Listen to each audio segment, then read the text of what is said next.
শহীদের রক্ত কখনো বৃথা যায় না।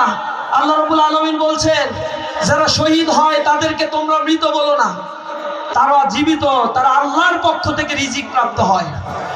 আমরা বলি, আমরা যখন জামাত ইসলামী ছাত্র শিবির করি, তখন আমরা শাহাদাতের তামান্না নিয়ে আন্দোলন করি। আমরা মায়ের উদর থেকে জন্মগ্রহণ করি শুধু শাহাদাতের জন্যই। সুতরাং উদয় অথবা অস্ত্রের কোন ক্রান্তি আমাদেরকে দুর্বল করতে পারে না। যদি কেউ আমাদেরকে রক্তচক্ষু দেখিয়ে বলে তোমরা তোমাদের কাছ থেকে নিবৃত হও, আমরা তাদের বলি আমরা তিতুমিরের বংশধর, আমরা এই জমিন খরিদ করেছি আমাদের শহীদের রক্তের বিনিময়ে। আমরা লক্ষণ সেনের বংশধর নই, আমি গণেশের বংশধর নই। এই জমিন আমাদের রক্তে কেনা, এই জমিনে আমাদের রক্ত ঝরেছে। আমরা এদেশের সার্বভৌমত্ব, স্বাধীনতার সার্বভৌমত্বের অতন্ত্র প্রহরী হিসেবে এই জমিনে আমরা আবাদ করে যাচ্ছি। স্বাধীনতা উত্তর এই বাংলাদেশের 54 বছরের ইতিহাস সাক্ষী। বারবার এই দেশ যখন আক্রান্ত হয়েছে, আমাদের জনগণ বুকের তাজা রক্ত ঢেলে দিয়ে সম্মুখে সারিতে ভূমিকা রেখেছে। তারা এই জনগণের সাথে বারবার প্রতারণা করা হয়েছে। 52 ভাষা আন্দোলন, তৎপরবর্তী 71-এর মুক্তিযুদ্ধ, এরপরে স্বৈরাচার বিরোধী আন্দোলন, প্রতিটি আন্দোলনের পরে রাজনৈতিক দেউলিয়াত্ব শক্তিগুলো জনগণের সাথে তারা বারবার প্রতারণা করেছে।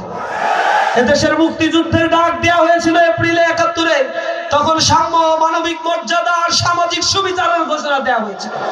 সাম্য, মানবিক মর্যাদা, সামাজিক সুবিচার অর্জনের জন্য এদেশের জনগণ, খেটে খাওয়া মানুষ, কৃষক, শ্রমিক, দিনমজুর, ব্যবসায়ী যারা নির্যাতিত, নিষ্পেষিত ছিল, তারা তাদের অধিকার ফিরে পাওয়ার জন্য রাজপথে দাঁড়িয়ে মুক্তিযুদ্ধে অংশগ্রহণ করেছে। স্বাধীনতা যুদ্ধের পরে একটি দল এ দেশকে করুণ রাজ্যে পরিণত করে বাকশাল কায়েম করেছিল। দুর্ভিক্ষ, লুটপাট, অন্যায়, অবিচার তৈরি করে তারা এদেশে এক অনিবার্য দুর্ভিক্ষের দিকে তাকে পতিত করেছিল।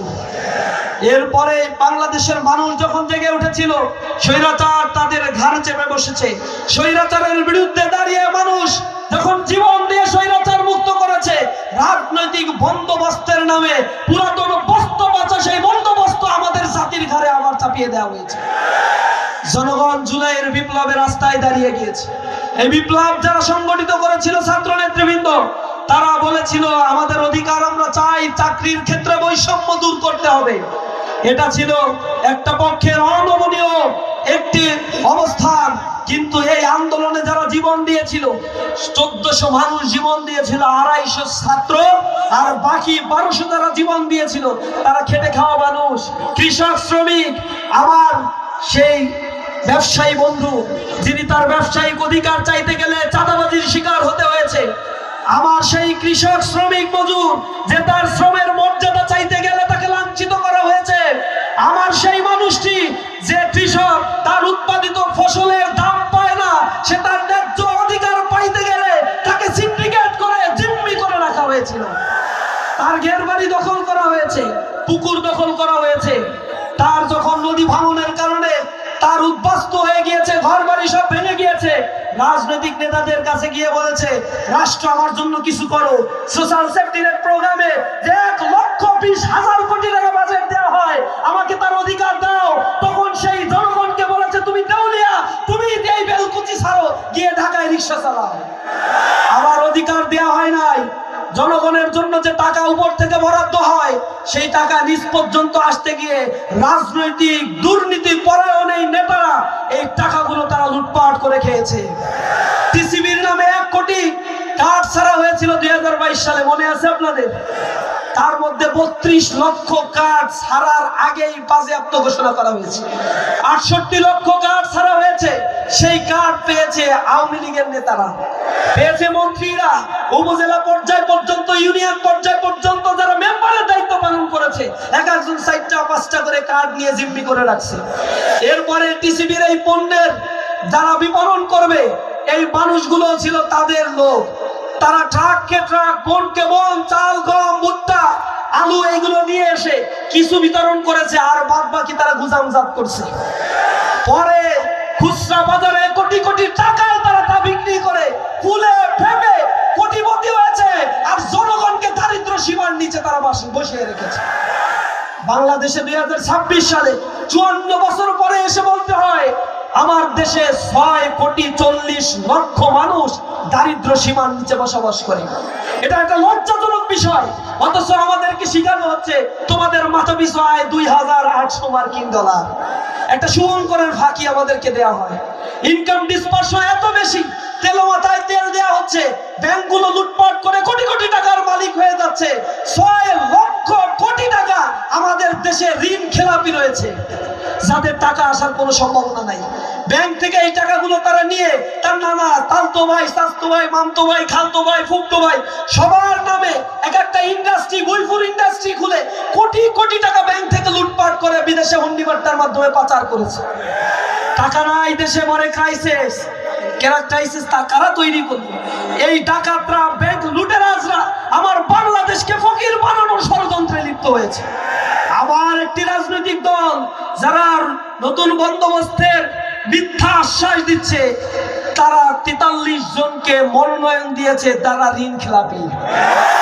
26,000 কোটি টাকা ঋণ খেলাপি করে তাদেরকে যখন আবার এমপি বানিয়ে লমেকার বানাতে চাই যে দল, সে দল মূলত জনগণের টাকা শোষণের জন্য আবার নতুন বন্দোবস্ত করছে। আমরা বলেছি তোমাদের এই টাল বাহানা জনগণ বুঝে গেছে, জনগণ জেগে উঠেছে। চাঁদাবাজি কারা করছে, আমাদের তাঁত শিল্পকে কারা নষ্ট করেছে? এই সিরাজগঞ্জ উন্নত রাষ্ট্র, উন্নত একটি এলাকা হওয়ার কথা। এখানে স্যাটেলাইট সিটি গড়ে তোলা সম্ভব ছিল। এখানে তাঁত শিল্প বিশ্ব ঐতিহ্যের ধারা বজায় রেখে তাঁত শিল্পকে বিশ্বমানের একটি বাণিজ্যিক হাব তৈরি করা যেত। কিন্তু সেই তাঁত শিল্পকে ধ্বংস করে ভারতীয় পণ্য আমদানি করে আমাদের তাঁত শ্রমিকদের দিনের পর দিন তাদের মজুরি থেকে বঞ্চিত করে এই তাঁত শিল্প, এই সিরাজগঞ্জকে ফকির রাষ্ট্র বানানোর ষড়যন্ত্র তারা করেছে। আমরা কিছু বুঝি না। আমাদের সকল ঐতিহ্যগুলো তোমরা ধ্বংস করে দিয়ে দেশটাকে পরনির্ভরশীল করে রাখছো তোমরা।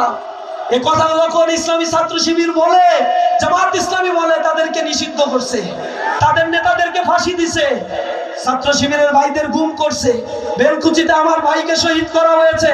এভাবে করে আমাদেরকে মুখকে দমিত করে রাখতে চেয়েছে তারা। আমরা বলছি তোমরা আমাদেরকে দমিত রাখতে পারবা না।